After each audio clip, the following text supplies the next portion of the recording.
His Excellency, the Honorable Vice President of Brazil, Mr. Geraldo Alckmin, His Excellency, the Honorable Defense Minister of Brazil, Mr. José Múcio, friends on the dais, distinguished Excellencies, Ambassadors, the chiefs of the various forces in Brazil, dignitaries from both Brazil and India, members of the delegation, friends from the media, ladies and gentlemen.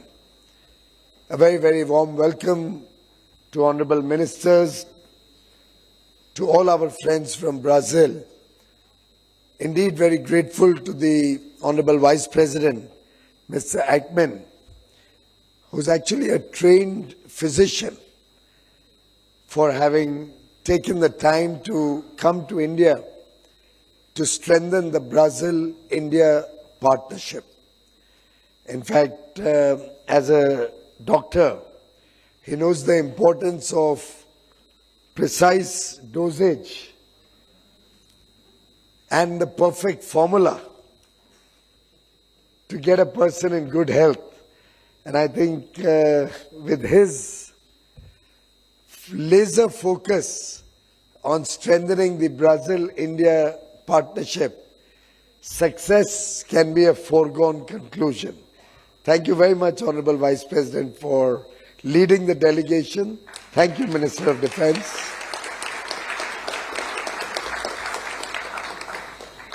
Friends, today is the World Food Day. It's a very important day where we celebrate the contribution of our farmers in Brazil and India, and a very appropriate day to further this partnership between Brazil and India.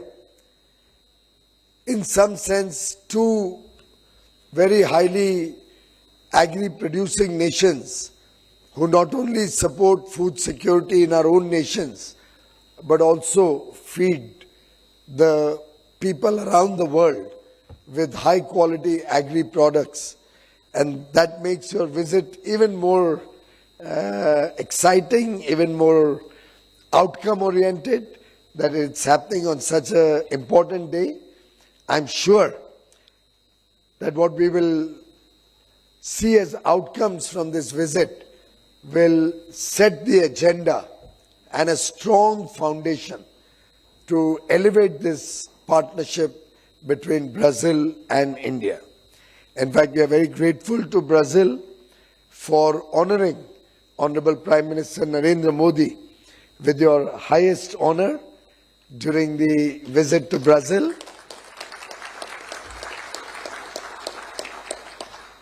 By conferring the Grand Collar of the National Order of Southern Cross, you have not only recognized and respected Honorable Prime Minister's contribution to global peace and prosperity, but also given us a lot of respect. 1.4 billion people would like to express their satisfaction and gratitude to you, Excellency, and to President Lula.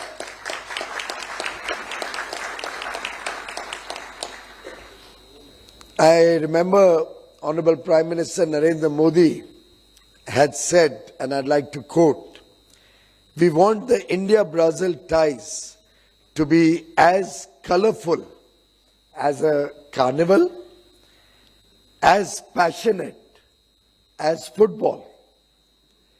And in that spirit, I think all of us in India would not mind if you are willing to export Neymar.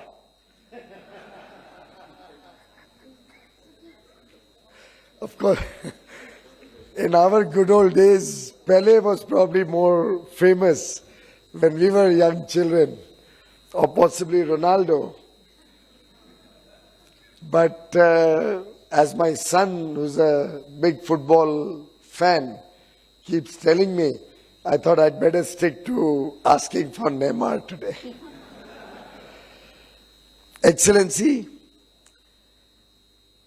We are also very grateful to you and to Brazil for having included yoga and Ayurveda in your pharmacy systems as alternative medicines, alternative therapies.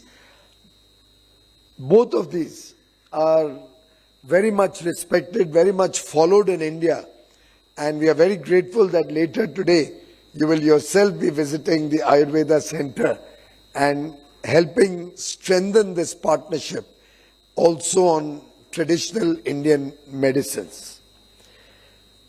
I was very delighted today in the course of our meeting in the morning when you mentioned that the bulk of the Brazilian cattle, I think Honorable Defence Minister reminded us, comes from India. It is of Indian origin.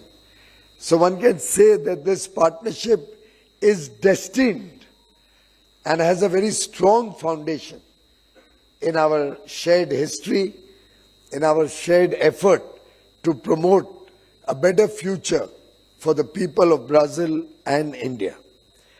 The growing interest that we see in Brazil for India's culture is also very heartwarming, whether it is the dance form of Bharatnatyam, whether it is an encouragement to the Ramakrishna mission. All of these also reflect a deep connect between the cultures of Brazil and India and between our effort to bring art and different forms of tradition into our partnership. Excellency, only a few days back, probably 2 days back, the IMF chief has said that, and I quote, "I'm very big on India because of the boldness of their reforms." IMF has recently increased or improved the GDP growth forecast for India from 6.4% to 6.6% this year.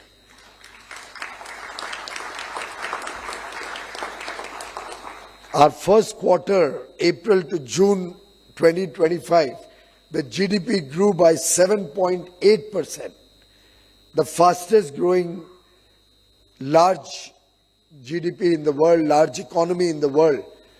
And we've continued to be the fastest growing large economy over the last 4 years.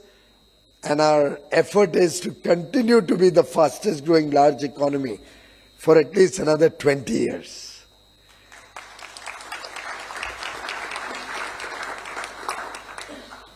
Excellency, we have, under the leadership of Honorable Prime Minister Narendra Modi, focused on 3 pillars while developing the Indian growth story.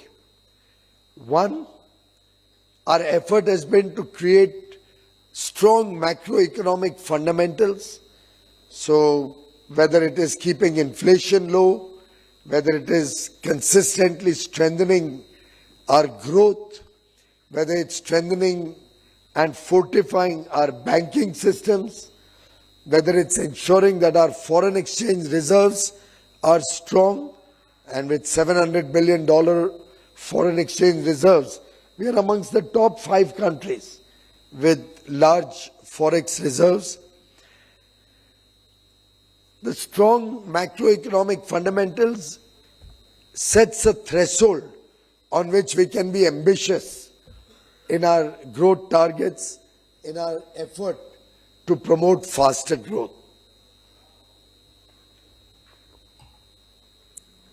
The second pillar of our growth story has been taking modern, high-quality infrastructure to the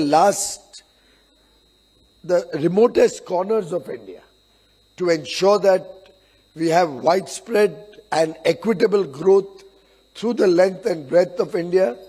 We believe good infrastructure will help us become more competitive, bring down our logistics cost, and strengthen the ability of India to grow our businesses, provide opportunities for our young men and women to contribute to nation building, create new jobs, create new work opportunities, new business potential, support our startups and entrepreneurs, and therefore investments in infrastructure has been one major focus of this government over the last decade or so. Another area which the Honorable Prime Minister is very deeply focused on is ensuring the ability of our people to have a high quality of life. So in the last 6 months itself, on the one hand, we brought down the tax burden, the direct tax burden, income tax burden on our middle class. Only on 22nd of September, we activated our GST, the indirect taxes, the goods and services tax reforms, to bring down the tax rate significantly, simplify business processes, and promote the ability of our people to spend more and look for a better quality of life for their families. In fact, in the last 12 years, India has taken 250 million people out of poverty. And this growing neo-middle class, this growing middle class in the country is today powering our economy, both on the strength of higher consumer spending and also on the back of huge welfare measures that the government of India has taken so that no child born in the country is deprived of the basic needs like food, clothing, shelter, high quality education, good quality healthcare, and also has access to digital connectivity, 24/7 electricity at their homes, ensuring water reaches every family, every home in the country, providing for a quality of life that empowers the children, empowers the citizens of India to contribute to a better future, both for the nation and for our people. It is these several tracks, whether it is investment spending or welfare spending, whether it's promoting consumer spending, all of these put together define the India growth story. And therefore, Excellency and friends, our effort towards structural reform, our efforts towards ease of doing business, reduce the burden of law, reduce the burden of compliances, make our processes and procedures to run business simpler, are all collectively bearing fruit as India grows to become the third largest GDP in the world in another couple of years' time, and thence grows our $4 trillion GDP today to a $30 or $35 trillion GDP by 2047. Our declared aim, the commitment and the mission of 1.4 billion Indians to make India a developed nation, a prosperous nation by 2047, when we celebrate 100 years of independence. It is with this burning desire, this fire in the belly, that 1.4 billion Indians today are working as a team, contributing to national development, are working to ensure inclusive and sustainable growth across the country, to ensure that the last man at the bottom of the pyramid has a better future for him and his family, for his children. And collectively, we as a nation are committed to work in the direction of greater global cooperation. We are expanding our trading relationships, our investment partnerships with different countries across the world, Our FTAs with many advanced nations, with many developed countries, are defining the confidence with which India today trades with the rest of the world.